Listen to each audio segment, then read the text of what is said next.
This is our new chapter, time of supply. Once we have determined what is supply, what is included and what is excluded with the help of schedule 1, schedule 2 and schedule 3, now we need to understand the three components that are related to supply, that is time, place and value of supply. Okay. What are time? Why are time, place, and value of supply important? Of course, it is important, but we need to understand why it is important. Now, see, first is time of supply. Time of supply means the point in time when goods or services are considered supplied. That means at what point of time you supplied your goods or services is very important. When the seller knows the time, it helps him to identify the due date of payment of taxes. See, if you don't know the time of supply, how will you pay taxes? How it will become easier for a businessman to understand that what is the last date to pay the tax. And the last date is determined with the help of time of supply. Suppose you have supplied on 20 July. So you have 1 month. Okay, you have a period of 1 month. So 1 month will be the due date of payment of taxes. Okay, so on every 20th date, 20th date, you have to pay taxes on every month. I mean, that is the due date of payment of taxes. Okay, so first you should know, when did I supply my commodities? When did I supply my goods or services? And then you will be able to understand what is the due date for payment of taxes. Next, place of supply. Place of supply is also very important because it will help you understand which type of tax is applicable. IGST is applicable or CGST and SGST is applicable. So place of supply is also equally important. Okay. Accordingly, you will make an invoice. Okay. And you will charge that particular tax which is applicable to that but place. Interstate होगा तो intrastate होगा तो CGST and SGST और interstate होगा तो IGST. Okay, and this is something that you know, and therefore place of supply is very important. Value of supply is also very important because it is the value that I mean, it is the value on which GST will be applicable. GST will be calculated. Therefore, value is also very important because GST is calculated on the value of sales. How much did you sell for? 3 lakhs, 4 lakhs, 1 lakh rupees, 50,000 rupees. What is the value on which GST is applicable? So it is the value that will be helpful to you to calculate the amount of GST. If value is calculated incorrectly, then amount of GST is also incorrect because GST is dependent on the value of the supply. Okay, therefore these three things are very important, and these are the separate chapters that you will be studying. Time of supply is the chapter that we are going to start today, and place of supply will be the another chapter. Value of supply will be the another chapter. Now, mute everybody please. Harsh, mute kar do.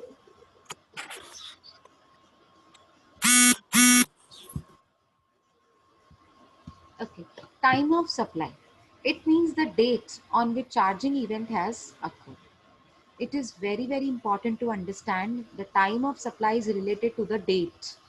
Dates, okay? The date is very important on which the event, or you can say the transaction, has occurred. That means you bought goods from somebody on 26th July. So 26th July will be the date of supply, no? सामने वाले के लिए जो supplier है उन्होंने आपको supply किया था 26 जुलाई. So 26 July is the date of supply. मतलब यहाँ पे टाइम का मतलब ये नहीं कि 8 बजे 9 बजे ये नहीं बोल रहे हैं हम. यहाँ पे क्या इंपॉर्टेंट है? डेट इंपॉर्टेंट है. ठीक है. As a result the rate of CGST, SGST और IGST will be decided in accordance to time of supply. तो उस हिसाब से आपका रेट डिसाइड किया जाएगा कि उसके ऊपर of course place of supply भी इम्पॉर्टेंट हो जाता है, क्योंकि आपको तब पता लगेगा कि CGST लग रहा है कि SGST लग रहा है, IGST लग रहा है। ठीक है, तो टाइम ऑफ सप्लाई के साथ साथ ही आपको ये भी पता चल जाएगा कि आपने कहाँ सप्लाई किया है, तो रेट भी पता चल जाएगा। Okay, based on time of supply we will also determine the due date of the payment of GST। अब आपको पता है टाइम ऑफ सप्लाई क्या है, तो together with that you will be able to understand what is the due date of payment of GST to the government। ठीक है, the liability to pay CGST or SGST on the goods shall arise at the time of supply of goods and services। Of course आपके sir पे ये liability आई कैसे कि आपको CGST, SGST, IGST government को पे करना है, कब आई? जब आपने time of supply of goods और सर्विसेज को डील किया, मतलब ट्रीट किया। ठीक है, मतलब जब टाइम ऑफ सप्लाई होगा तब तो आपके सर पे लाइबिलिटी आएगी कि आपने गवर्नमेंट को टैक्स GST के फॉर्म में भरना है। अगर टाइम ऑफ सप्लाई नहीं होता तो लाइबिलिटी ऑफ GST नहीं होता। For any taxation system, time of taxation or point of taxation is of crucial importance। ये पहचानना भी तो डिफिकल्ट होता है कि पॉइंट मतलब किस टाइम पे मैंने टैक्स भरनी है। टाइम ऑफ टैक्सेशन मीन्स कौन से टाइम पे मैंने टैक्सेशन भरनी है, और पॉइंट ऑफ टैक्सेशन मतलब ऐसी कौन सा इवेंट है जब मुझे ये टैक्स भरनी है। Point of taxation refers to the point in time. जब भी हम पॉइंट ऑफ टैक्सेशन की बात करेंगे ना, तब हम ये बोलेंगे कि कौन से टाइम पे ये taxes required to be paid for a taxable event. Taxable event मतलब जब मैंने टैक्सेबल गुड्स एंड सर्विसेज को सप्लाई किया, उसे कहते हैं टैक्सेबल इवेंट। सप्लाई हमने पढ़ा ना चैप्टर पूरा, तो उसमें लिखा था ना it should be a taxable event, मतलब टैक्सेबल गुड्स एंड सर्विसेज को सप्लाई करना चाहिए, तब जाके वो सप्लाई होता है। ठीक है, तो this is a mechanism which is used to determine the point in time. ये टाइम ऑफ सप्लाई ये वो मैकेनिज्म है जो आपको हेल्प करेगा, it will help you determine the point in time. ये वो टाइम बताएगा जब आपके ऊपर टैक्स की लायबिलिटी अराइज होगी। कौन से टाइम पे आपको टैक्स पे करनी है ये वो बताएगा। ठीक है, next is the time of taxation in GST is refer to as time of supply. अब जब हम कहते हैं ना टाइम ऑफ टैक्सेशन, उसका मतलब होता है टाइम ऑफ सप्लाई होता है कि कब आपको टैक्स भरनी है, का मतलब है कब आपने सप्लाई किया था, उस हिसाब से पता चलेगा कि कब टैक्स भरनी है। ठीक है, the taxable event is supply of the taxable event is a supply of goods and services under GST।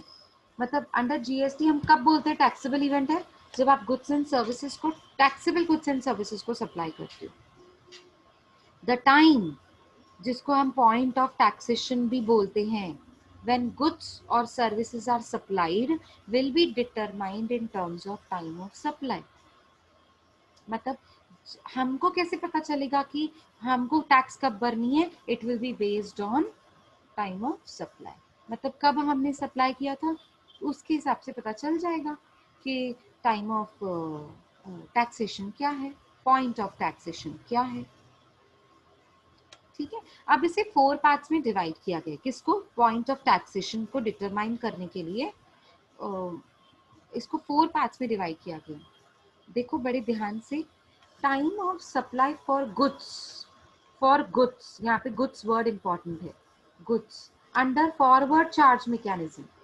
एक होता है रिवर्स चार्ज, एक होता है forward charge. Forward means supplier will pay the tax to the government, and reverse charge means recipient will pay the tax to the government। अच्छा, ये time of supply for goods बताता है under forward charge mechanism. इसका section है section 12 subsection 2। Okay, next time of supply of services under forward charge section 13 subsection 2। Time of supply under, अब इसमें time of supply goods नहीं बोला है, services नहीं बोला है, मतलब दोनों। ये देखो 12 है ना गुड्स का होता है, 13 सर्विसेज का होता है। प्लीज टेक अ नोट, 12 होता है गुड्स का, 13 होता है सर्विसेज का। तो यहाँ पे दोनों लिखे हैं, देखो सेक्शन 12 सब सेक्शन 3, यहाँ पे 2 है, फॉरवर्ड 2, फॉरवर्ड 2, यहाँ पे रिवर्स थ्री, लेकिन सेक्शन क्या है 12, 12 मतलब गुड्स, 13 सेक्शन मतलब सर्विसेज। यहाँ पे time of supply under reverse charge में section 12 sub section 3 and section 13 sub section 3। Okay, last residual issues. Residual का मतलब होता है बाकी बचे हुए केसेस, रिमेनिंग केसेस।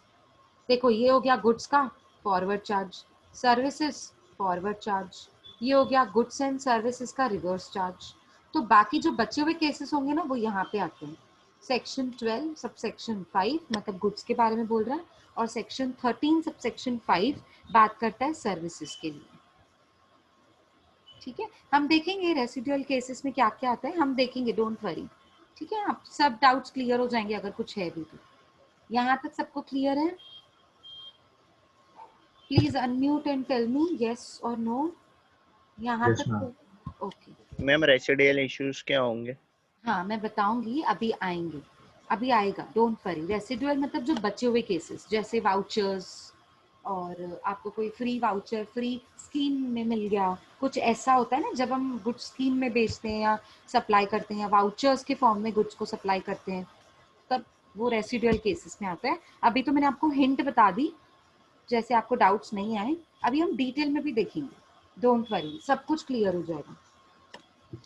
आगे देखिए, अब ये जो है ना, ये थोड़ा सा एक डिस्टिंग्विश टाइप बना हुआ है, time of supply of goods and time of supply of services. याद रखो, time of supply of goods आता है सेक्शन 12 और time of supply of service आता है सेक्शन 13। आप देखोगे ना यहाँ पे 12 12 12 12, यहाँ पे 13 13 लिखा हुआ है। अब इनके सबसेक्शंस देखते हैं क्या दिया हुआ है। सेम है, ये देखो 1 यहाँ पे क्या था, यहाँ पे 1 नहीं दिया हुआ है, ओके 2 3 और 5 दिया हुआ है, कोई बात नहीं, इनकम्प्लीट है, आपको यहाँ पे पूरा पिक्चर मिल रहा है। ठीक है, ये देखो 1, the liability to pay tax on goods and services shall arise, इसकी मीनिंग लिखी हुई है एक्चुअली, जो हमने अभी अभी पढ़ा ना, ये सब कुछ की time of supply of goods क्या होता है, सर्विसेज क्या होता है, ये वाला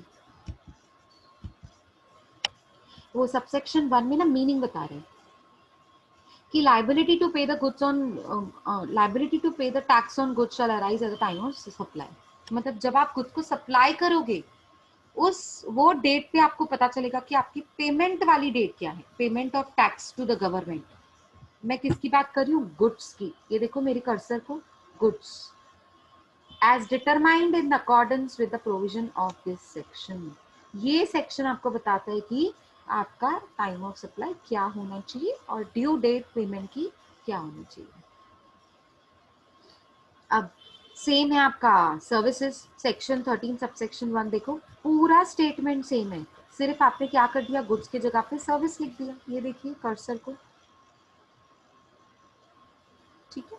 नेक्स्ट सेक्शन 12 सबसेक्शन 2, 2 में अभी अभी तो देखा हमने, यहाँ पे देखो 2 में क्या पढ़ा, time of supply of goods. ये टाइम बताएगा कि आपने गुड्स को कब सप्लाई किया, under forward charge. Forward charge मतलब सबसेक्शन 2, अगर 12 है तो गुड्स का है और अगर 13 है तो फिर सर्विसेज का होगा। देखो आप दोनों स्टेटमेंट पढ़ो, section 12 subsection 2 time of supply of goods under forward charge, section 13 subsection 2 time of supply of services under forward charge, services. Next section 12 subsection 3, 3 मतलब रिवर्स चार्ज होता है, देखो यहाँ पे भी लिखा था। चलो सेक्शन 12 होगा तो गुड्स होंगे रिवर्स चार्ज के, उसका टाइम ऑफ सप्लाई पता चलेगा किसके सेक्शन के अंडर, 12 सबसेक्शन 3। और अगर सेक्शन 13 सबसेक्शन 3 बोलेंगे तो सर्विसेज का रिवर्स चार्ज मैकेनिज्म के अंडर में टाइम ऑफ सप्लाई पता लग जाएगा।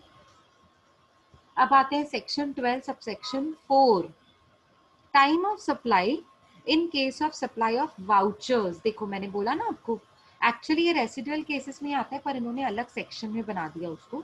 सेक्शन 12 सबसेक्शन 4 और 13 सबसेक्शन 4 दोनों वाउचर्स की बात कर रहे हैं, लेकिन 12 है तो गुड्स, वाउचर्स के अगेंस्ट में आप गुड्स को सप्लाई कर रहे हैं, और वाउचर्स के अगेंस्ट में अगर आप सर्विसेज को सप्लाई कर रहे हैं तो वो 13 में आ जाएगा। ठीक है, 12 सबसेक्शन 5 में रेसिडुअल केसेस हैं। इसने बताया क्या है कि रेसिडुअल केसेस वो होते हैं, ब्रैकेट में लिखा हुआ है, रेसिडुअल केसेस वो होते हैं जब time of supply can not be determined under subsection 2 to 4। जब सबसेक्शन 2 to 4 के बीच में आपको कुछ भी नहीं मिल रहा है तो वो 12 सबसेक्शन 5 हो जाएगा। ये गुड्स की बात है। Same services subsection section 13 subsection 5। आ जाते हैं सेक्शन 12 सबसेक्शन 6 में। अब ये क्या बात करता है? ये बात करता है कि अगर आपने टाइमली पेमेंट नहीं किया तो आपको इंटरेस्ट लग जाएगा। लेट होने की वजह से आपको आपके ऊपर पेनल्टी लगेगा। क्यों? क्योंकि आपने टाइम ऑफ सप्लाई के हिसाब से जो ड्यू डेट थी उस दिन के टाइम पे आपने पेमेंट नहीं किया टैक्स का, तो उसकी वजह से आपको लेट पेमेंट का पेनल्टी चार्ज होगा। तो 12 सबसेक्शन 6, ये ना 12 सबसेक्शन 6 और 13 सबसेक्शन 6 है ना, सिर्फ क्या कहने मीनिंग समझना है। इसका चैप्टर में डिटेल में डिस्क्लोजर नहीं है क्योंकि पेनल्टीज और फीस भी ना अलग अलग होती हैं। तो वो आपके चैप्टर में पेनल्टीज और फीस नहीं पढ़ना है आपको पढ़ना है टाइम ऑफ सप्लाई। तो हम फोकस करेंगे टाइम ऑफ सप्लाई पे, ना कि फोकस करेंगे पेनल्टीज और फीस पे। आपको पता होना चाहिए पेनल्टीज एंड फीस कब लगती हैं, जब आप लेट पेमेंट करते हैं। Late payment time of supply में अगर आपने लेट किया ना तो पेनल्टीज एंड फीस लगती है। वो होता है अकॉर्डिंग टू सेक्शन 12 सबसेक्शन 6 अगर गुड्स का सप्लाई है तो, और अगर सर्विस का सप्लाई है तो 13 सबसेक्शन 6। यहां तक कोई डाउट है?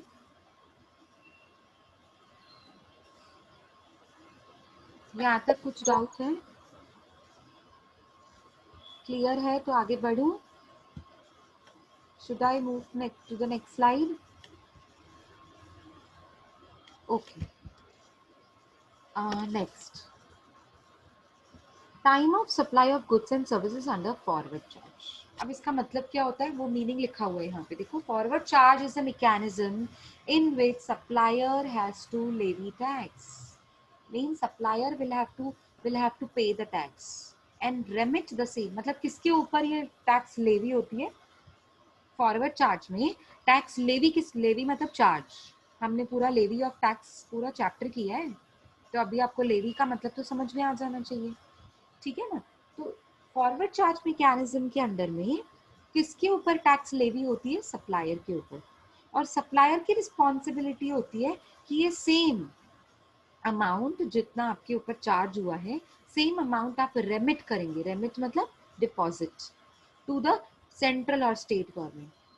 ऑफ कोर्स वो सेंट्रल और स्टेट गवर्नमेंट मतलब आपको पता होना चाहिए सीजीएसटी एंड एसजीएसटी। और आईजीएसटी होगा तो पूरा सेंटर के पास जाता है, फिर वो जो जो क्या बोलते हैं कंसर्न्ड स्टेट होता है ना उनको वो पहुंचाते हैं। Under the current tax rhyme, अभी जो करंट टैक्स का रूल्स एंड रेगुलेशंस चल रहे हैं, जो सिनेरियो चल रहा है, taxes levied and collected on most transactions using forward charge मतलब डायरेक्ट चार्ज। फॉरवर्ड को डायरेक्ट चार्ज भी बोला जाता है, ठीक है। और ज्यादातर ट्रांजैक्शंस ऐसे हैं जिनके ऊपर, मैं सारे नहीं बोल रही हूँ, सारे नहीं, मोस्ट ट्रांजैक्शंस मतलब ज्यादातर ट्रांजैक्शंस ऐसे हैं जिनके ऊपर फॉरवर्ड चार्ज मैकेनिज्म के अंडर में टैक्स चार्ज लेवी होती है।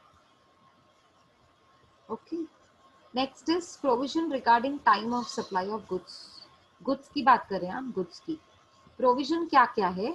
अगर आप time of supply of goods को समझना चाहते हैं तो इसको ना 4 पार्ट्स में डिवाइड किया गया है। गुड्स के लिए 4 पार्ट्स में डिवाइड किया गया है, 4 कैटेगरीज में।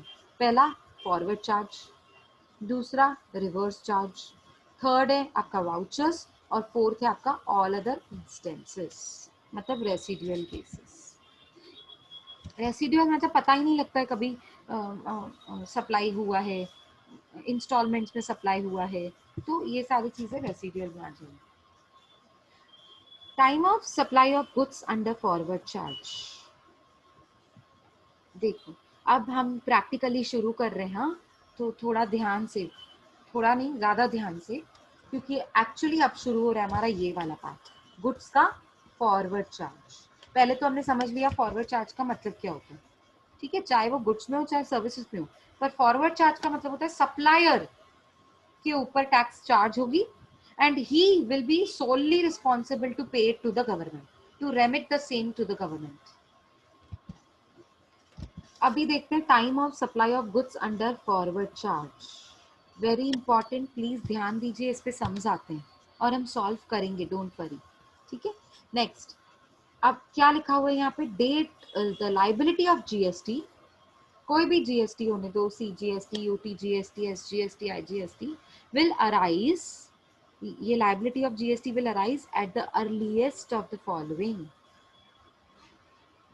जब मैं अर्लीस्ट बोलूं तब उसका मतलब क्या होता है, देखो ये तीन चीजें दी हुई है ना, इन तीनों में से जो अर्लीस्ट होगा ना, आपको वो उठाकर टाइम ऑफ सप्लाई बताना है. मतलब समझो एक दिया हुआ है 20 जुलाई, एक दिया हुआ है 30 जुलाई और एक दिया हुआ है 5 अगस्त. तो तीनों में से अर्ली कौन सा है, 20 जुलाई. सो 20 July will be time of supply. 20 July will be time of supply. अब ऐसी कौन सी तीन चीजें हैं जो मुझे देखनी पड़ेंगी. First, date of invoice. अब ये डेट ऑफ इनवॉइस क्या होता है उसकी एक्सप्लेनेशन लिखी हुई है. Date on which the supplier issues the invoice. ये डेट ऑफ इनवॉइस का मतलब होता है ये वो डेट होती है जब सप्लायर इनवॉइस इशू करता है. अब इनवॉइस इशू गुड सप्लाई होने के बाद भी हो सकता है, गुड सप्लाई होने के पहले भी हो सकता है. ठीक है, पर ज्यादातर क्या होता है, गुड सप्लाई होने से पहले होता है. इनवॉइस इशू कर देते हैं, उसके बाद गुड सप्लाई करते हैं. यूजुअली ऐसा होता है, यूजुअली. ठीक है, तो date of invoice means the date on which supplier, of course invoice कौन इशू, इनवॉइस का मतलब होता है टैक्स इनवॉइस. अब ये टैक्स इनवॉइस क्या होता है मैम, ये वो बिल होता है जिसमें आप जितने क्वांटिटी के गुड्स खरीद रहे हैं मुझसे, वो क्वांटिटी लिखी होती है, कौन खरीद रहा है उस पर्सन, परचेजर का नाम लिखा होता है. ठीक है, कितनी क्वांटिटी खरीद रहे हैं वो भी लिखा होता है. क्वांटिटी में एक कमोडिटी का प्राइस क्या है, पर commodity, one commodity will be for 42.90, तो वो लिखा होता है 42.90 पर प्राइस है. ठीक है, और फिर टोटल वैल्यू लिखी होती है कि आपने ना एक कमोडिटी का प्राइस है 42.90 और आपने मुझसे खरीदा समझो 20,000, तो 20,000 यूनिट्स इंटू 42.90 कितना हो जाएगा, तो टोटल वैल्यू लिखी हुई होती है. अच्छा, वैल्यू के बाद जीएसटी का रेट लिखा होगा. टैक्स इनवॉइस का मतलब होता है उस पर जीएसटी का रेट भी लिखा होगा. ठीक है, रेट के साथ अमाउंट भी लिखा होगा, अमाउंट के साथ टोटल भी लिखा होगा कि आप मुझे कितना पे करने वाले हैं. Value plus GST, purchase price plus GST, cost price plus GST, जो भी उसको बोलो, लास्ट में दोनों को ऐड करके होता है सेलिंग प्राइस. तो मतलब आपको आपका कस्टमर जीएसटी देगा, किसको देगा, सप्लायर को. तो सप्लायर का काम है फॉरवर्ड चार्ज के मैकेनिज्म के अंडर में ये टैक्स गवर्नमेंट तक पहुंचाना, रेमिट करना. तो ये होता है आपका टैक्स इनवॉइस. आप जब भी होटल में खाना खाने जाते हैं, अब तो ध्यान नहीं देते थे आप, अब ध्यान दीजिएगा. जो आप वो बिल देते हैं ना, वो आपको जो बिल देते हैं उसके ऊपर लिखा होता है साइड में टैक्स इनवॉइस, बीच में. आप अभी से प्लीज ध्यान देना तो आपको ज्यादा नॉलेज मिलेगा. टैक्स इनवॉइस लिखा होता है ऊपर से, और टैक्स इनवॉइस का मतलब होता है उसमें जीएसटी आपके बिल में इंक्लूड होगा, जरूर इंक्लूड होगा. ठीक है, और आपको मैंने ना कॉम्पोजिशन स्कीम में समझाया था, जब आप कॉम्पोजिशन स्कीम लेते हैं ना, कॉम्पोजिट जो स्कीम होती है, जब आप वो लेते हैं ना, तब आपको टैक्स इनवॉइस नहीं इशू करना होता है, तब आपको बिल ऑफ सप्लाई इशू करना होता है. बिल ऑफ सप्लाई और टैक्स इनवॉइस में फर्क यही होता है, टैक्स इनवॉइस में टैक्स दिखेगी आपको और आप भरोगे और सप्लायर जाके गवर्नमेंट तक पहुंचाएगा, ये होता है टैक्स इनवॉइस. और बिल ऑफ सप्लाई में कस्टमर टैक्स नहीं भरता. क्यों, क्योंकि वो सामने वाला पर्सन है ना, ऊपर से लिखा होता है कॉम्पोजिशन स्कीम को ऑप्ट किया है, तो उसको हक ही नहीं है कस्टमर से टैक्स लेने का. ना वो टैक्स लेता है ना भरता है, कस्टमर से ली हुई टैक्स नहीं भरता है. लेकिन हाँ, वो मैंने आपको समझा था, मैन्युफैक्चरर है तो इतना भरेगा, ट्रेडर है तो इतना 5% है आपका रेस्टोरेंट्स का, है ना, याद आया आपको, वो सारे टैक्सेस अलग अलग थे, मैन्युफैक्चरर, ट्रेडर और रेस्टोरेंट सर्विसेज, और जो बाकी सारे सर्विसेज है उनके ऊपर 6% लगता है। तो ये सब आपका कॉम्पोजिशन स्कीम में होता है। तो बिल ऑफ सप्लाई उनको इशू करना पड़ता है, यानी कि वो कस्टमर से टैक्स लेकर गवर्नमेंट को नहीं भरते। ठीक है, ये हो गया आपका डेट ऑफ इनवॉइस। आपको समझ में आ गया डेट ऑफ इनवॉइस क्या होता है। अब नेक्स्ट होता है due date to issue the invoice. अब ये ड्यू डेट क्या होता है? ड्यू डेट का मतलब होता है लास्ट डेट, इसके बाद आप इनवॉइस इशू नहीं कर सकते। Due date to issue the invoice मतलब आपने ना स्टार्टिंग में इनवॉइस इशू नहीं किया था, तो कब तक कर सकते हैं आप? The last date on which supplier is required. Required का मतलब होता है कंपल्सरी। रिक्वायर्ड वर्ड जहां आ गया मतलब वहां पे कंपल्सरी, मतलब सप्लायर को करना ही पड़ेगा। ऐसी कौन सी लास्ट डेट होती है? Last date on which supplier is required to issue the invoice with respect to supply of goods. इसका मतलब ये होता है due date of issuing invoice का मतलब ये होता है। अच्छा, in case of supply of goods involving movement goods, movement of goods अगर है तो the invoice needs to be issue at the time of removal. मतलब अगर गुड्स का मूवमेंट है, गुड्स को एक जगह से दूसरी जगह तक मूव कर रहे हैं आप और पहुंचा रहे हैं आप अपने कस्टमर तक, उस केस में जब आपके गुड्स, जिस दिन पे आपके गुड्स गोडाउन में से रिमूव हुए, गोडाउन में से निकले, वो दिन आपको इनवॉइस इशू करना ही पड़ेगा। वो लास्ट डेट है, उसके बाद इनवॉइस इशू किया तो ये एप्लीकेबल नहीं होगा, ये रूल एप्लीकेबल नहीं होगा, मतलब आप लॉ को ब्रेक कर रहे हैं। ठीक है, इन अदर केसेस मतलब जब मूवमेंट ऑफ गुड्स नहीं है, at the time of delivery of goods to the recipient, जब जब गुड्स क्या कहते हैं, अदर केसेस में जब गुड्स डिलीवर होंगे आपके पास, रेसिपिएंट के पास, मतलब जो गुड्स खरीद रहा है। ठीक है, at the time of delivery of goods, समझो आपके पास डिलीवरी मिली 5 जुलाई को, तो 5 July is the last date to issue the invoice. ठीक है, मेरे गोडाउन से कब रिमूव हुए थे वो तो पॉइंट ही नहीं है ना, क्योंकि ये अदर केसेस है। ठीक है, मतलब यहाँ पे दो चीजें हो गई, मूवमेंट ऑफ गुड्स के टाइम पे, रिमूवल वाला टाइम, जिस दिन गुड्स रिमूव हुए थे उनके पास कब पहुंचे वो मायने नहीं रखते, मेरे गोडाउन में से कब निकले that is important. Removal of goods, वो टाइम, वो डे, टाइम मतलब यहाँ पे टाइम मतलब ये नहीं शाम के 8 बजे, रात के 8 बजे, सुबह के 8 बजे, वो नहीं, टाइम मतलब डेट, हमने पहले ही यहाँ पे समझ लिया था। टाइम मीन्स डेट, ये देखो, it means the date on which charging event has been occurred. Okay, date very very important. चलो आगे देखो, रिसिप्ट ऑफ पेमेंट। अब इसमें भी दो चीजें हैं, कौन सी दो चीजें हैं देख लेते हैं। पहले तो रिसिप्ट ऑफ पेमेंट का मतलब क्या होता है? The date on which payment is receive, उसका मतलब होता है रिसिप्ट ऑफ पेमेंट, मतलब जिस दिन सप्लायर को पैसा मिला, पेमेंट मिला, मिलेगा, सप्लायर को पैसा मिलेगा, payment is received word use किया है। अब यहाँ पे भी दो चीजें होती हैं, देखो, the point of taxation in this case shall be earliest of, दो चीजें तभी तो अर्लीएस्ट बोल रहा है वो, शैल बी अर्लीएस्ट ऑफ, दोनों में से जो पहले डेट आएगी ना उसको चूज करेंगे रिसिप्ट ऑफ पेमेंट। कौन से दो डेट्स हैं? देखो, earliest of the date on which payment is accounted in the books of accounts of the recipient, और ये जो और वर्ड है ना, लेट मी हाईलाइट,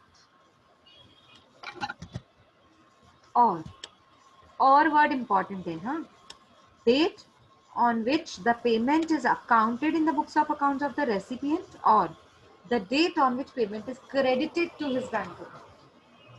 अब क्या होता है ना, मेरी बात सुनो ध्यान से। अब मैंने आपसे गुड्स परचेज किए, मैं कौन हूँ? रेसिपिएंट।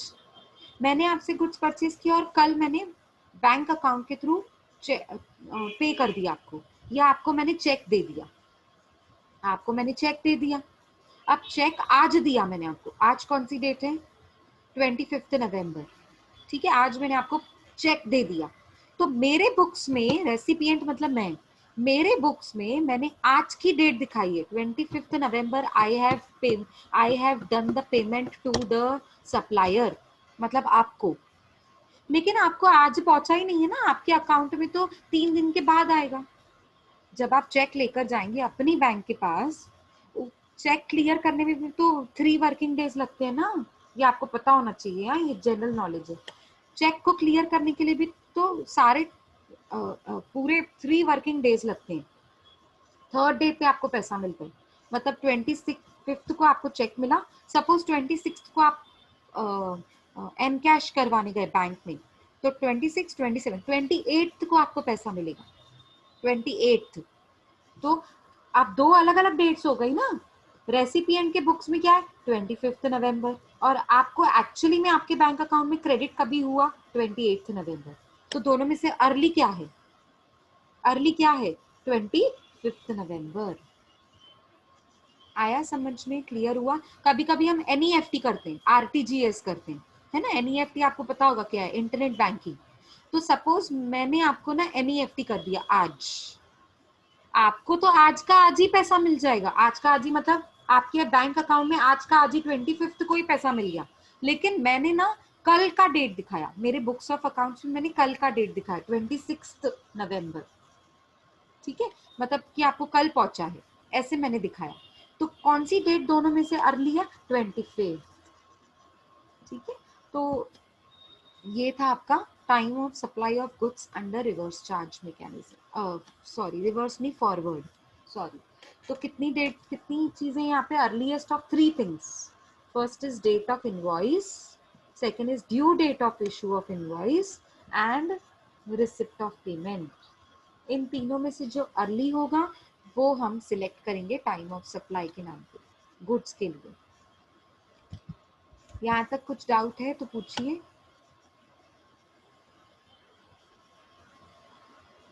आगे बढ़े। सिंपल है बहुत, समझ करोगे तो और इजी लगेगा, आपको लगेगा ये है क्या, सिर्फ डेट ही तो रिकॉग्नाइज करनी है। अभी आगे देखो, date of receipt means earliest. ये जो चीज मैंने आपको यहाँ पे स्टेटमेंट में समझाई ना, this is in the statement form. इसको बस ऐसे ऐसे लिखा हुआ है, ए और बी में सेम चीज है, सेम। पढ़िए आप। Date of receipt of payment means earliest of date on which payment was entered in the books of recipient and date on which payment was credited in the bank account. Same चीज लिखी हुई है पर ए और B के form में, ठीक है। अब यहाँ पे लिखा हुआ है फॉरवर्ड चार्ज और रिवर्स चार्ज। हम रिवर्स चार्ज को बाद में देखेंगे, फॉरवर्ड चार्ज सेम लिखा हुआ है, ये स्टेटमेंट फॉर्म में लिखा हुआ है। ये सिर्फ जो 3 चीजें हम कंसिडर करते हैं वो लिखा हुआ है शॉर्ट में, आपको रिवाइज करने में इजी होगा इसलिए लिखा हुआ है। देखो फॉरवर्ड चार्ज अभी अभी हमने पढ़ा, पहली चीज क्या थी? Date of invoice. ये देखो date of issue of invoice.